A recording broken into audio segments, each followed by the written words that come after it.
Começarei este texto citando um longo trecho retirado do livro Le Mauvais Demiurge, O Malévolo Demiurgo, em tradução livre, de Émile Cioran.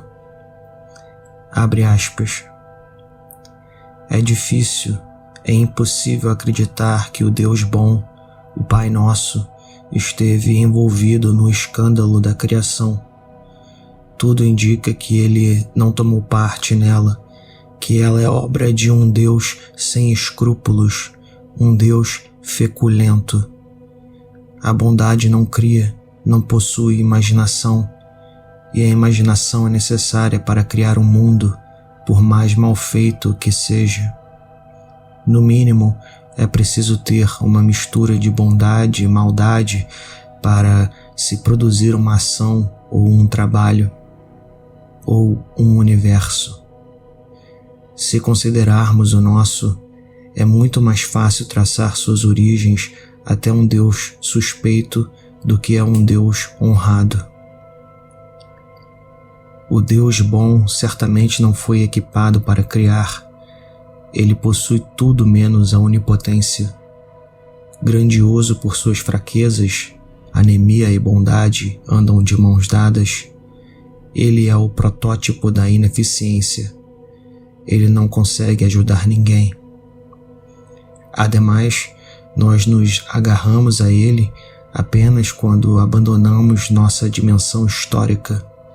Assim que retornamos a ela, ele nos é estranho, incompreensível. Ele não tem nada que nos fascine, nada do monstro. É aí que voltamos para o Criador, um Deus inferior e ocupado, instigador de eventos. Para entender como ele foi capaz de criar, nós precisamos imaginá-lo preso ao mal, que é a inovação, e ao bem, que é a inércia. Esta luta foi desastrosa para o mal, pois ele foi obrigado a suportar a contaminação do bem. Portanto, a criação pôde não ser inteiramente má. Como o mal preside sobre tudo aquilo que é corruptível, quer dizer, sobre tudo aquilo que é vivo, é um absurdo tentar provar que ele compreende menos ser do que o bem, ou que a realidade não contém nenhum mal. Aqueles que identificam o mal com o nada supõem que estão, assim, salvando seu pobre Deus bom. Ele é salvo apenas se nós tivermos a coragem de separar a sua causa daquela do demiurgo.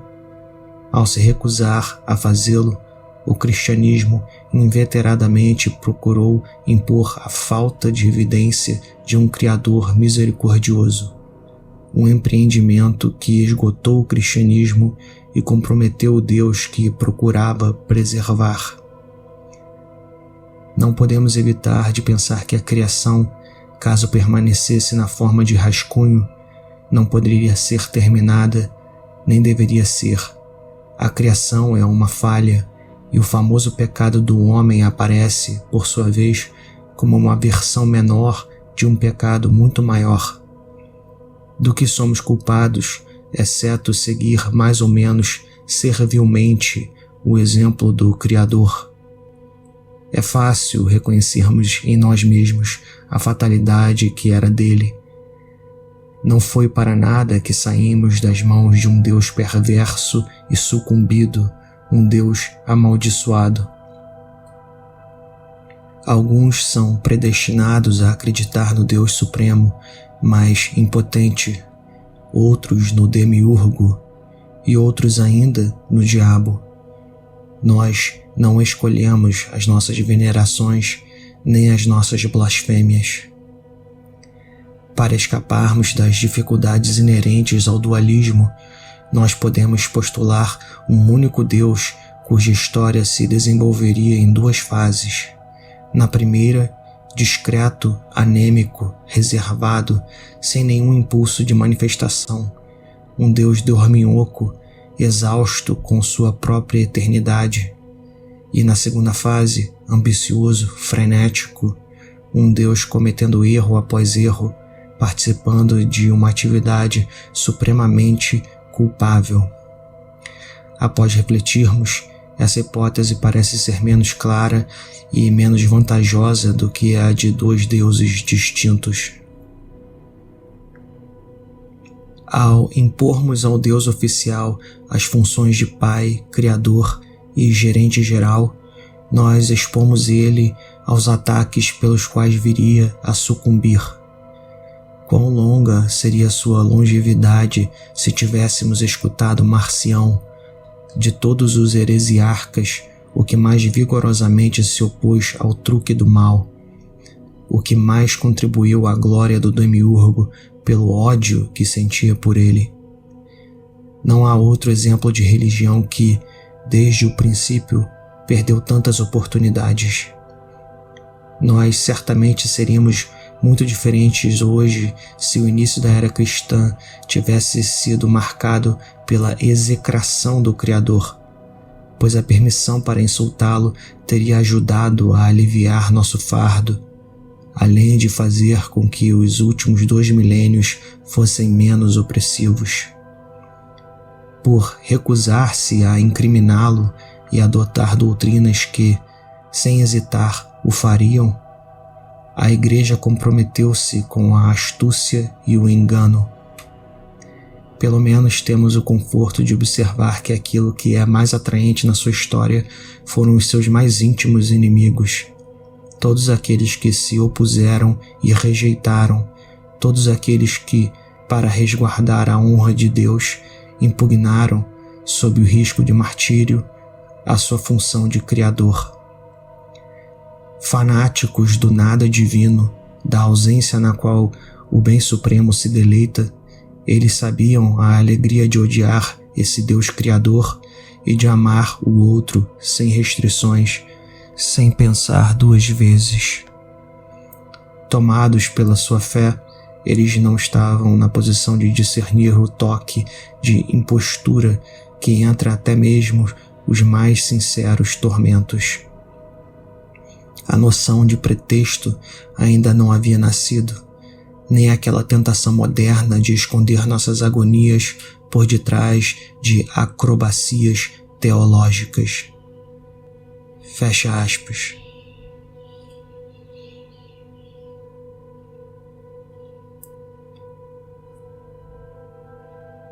Hoje é Natal, dia em que a tradição cristã celebra a data do nascimento de Jesus Cristo, a segunda pessoa da Trindade Divina, o Filho, o Logos, a Palavra, como está escrito em João, capítulo 1, versículos 1 a 14.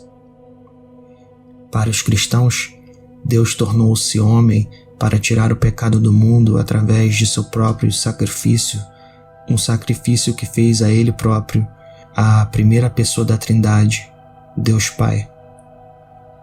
Este sacrifício foi necessário, pois, de acordo com a tradição, o primeiro homem e a primeira mulher pecaram e foram expulsos do Éden, condenados a viver com o suor de seu trabalho e morrer deixando descendentes. Esses descendentes, por sua vez, foram amaldiçoados com a mesma culpa de seus progenitores. A culpa de todas as desgraças do mundo, portanto, seria do primeiro casal. Tanto a maldade humana quanto o sofrimento e a morte viriam dessa culpa que precipitou a queda. No princípio do cristianismo, porém, existiam diversas seitas concorrentes disputando seguidores. Nos 2 primeiros séculos da era cristã, por exemplo, gnósticos e marcionistas acreditavam que o ser responsável pela criação deste mundo caído no qual vivemos, o mundo físico, não era o mesmo ser ao qual Jesus chamou de Pai. Apesar das interpretações diversas que os diferentes grupos dualistas tinham nos primórdios da era cristã e na Idade Média, todos concordavam com uma coisa: um Deus bom jamais seria responsável pelo nosso universo material. Este Criador necessariamente teria que ser mau ou, no mínimo, ignorante.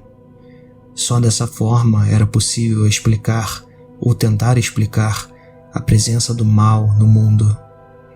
Cristo, de acordo com os dualistas, foi enviado pelo Deus bom para nos salvar da divindade criadora, o malévolo demiurgo.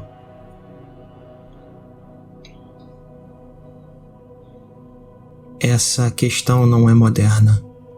Os primeiros cristãos já questionavam como um Deus bom, onipotente e onisciente seria capaz de criar seres imperfeitos que trairiam sua confiança no Éden e sofreriam imensamente como consequência.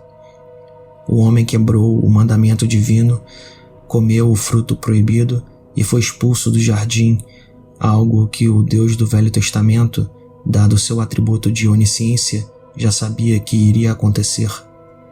Fora do Éden, os homens foram condenados a sofrer toda sorte de desgraças. Uma divindade onipotente e onisciente que permite isso não é misteriosa, ela é má. Depois disso tudo, esse mesmo Deus enviou um dilúvio para matar a maior parte da humanidade que, aos seus olhos, havia se corrompido. Porém, mesmo isso não funcionou.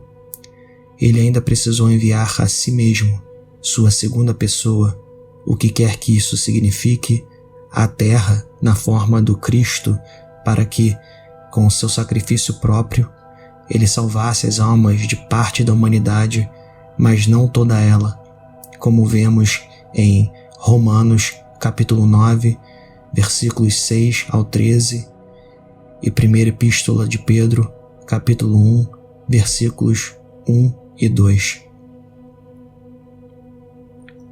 Cioran estava certo ao afirmar que o cristianismo, isto é, a versão do cristianismo que venceu a disputa por fiéis nos primeiros séculos, cometeu um erro ao atribuir a um único Deus a função de Pai, Criador e Gerente do universo. É impossível justificar logicamente a presença do mal no mundo, seja aquele cometido pelo homem, sejam as desgraças naturais que ocorrem, ou até a própria natureza corruptível da vida, através de um único Criador todo-poderoso que, ao mesmo tempo, é benevolente e misericordioso. Se há uma divindade que criou a matéria, ela é funesta e não liga a mínima para nós.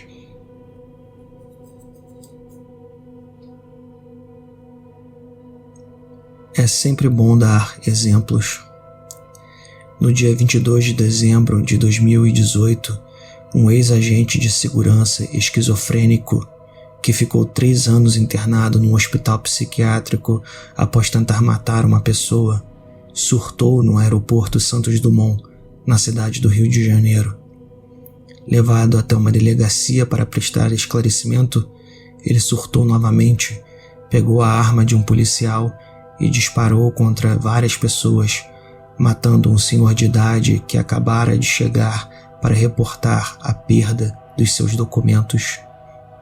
Depois dos disparos, o homem tentou fugir, mas foi alvejado na cabeça por policiais. Uma situação trágica.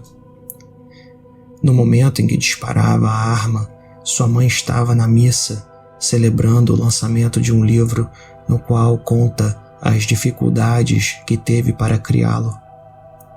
O título do livro é A Vitória pela Fé. Caso exista um Deus bom, espero que Ele traga conforto a todos os que foram marcados por essa tragédia, que Ele também tenha confortado todas as criaturas que já sofreram no passado e conforte aquelas que sofrem no presente e as que ainda sofrerão no futuro, porque a dor é algo que existirá enquanto houver vida. Não há como escapar do sofrimento, não importa o que charlatões tentem nos vender, sejam terrenos no céu ou a utopia na terra. Mas não devemos esperar nada do que quer que tenha causado a existência do nosso universo físico, independentemente se ele foi criado por um malévolo demiurgo ou foi o resultado de algum fenômeno natural cego. Feliz Natal!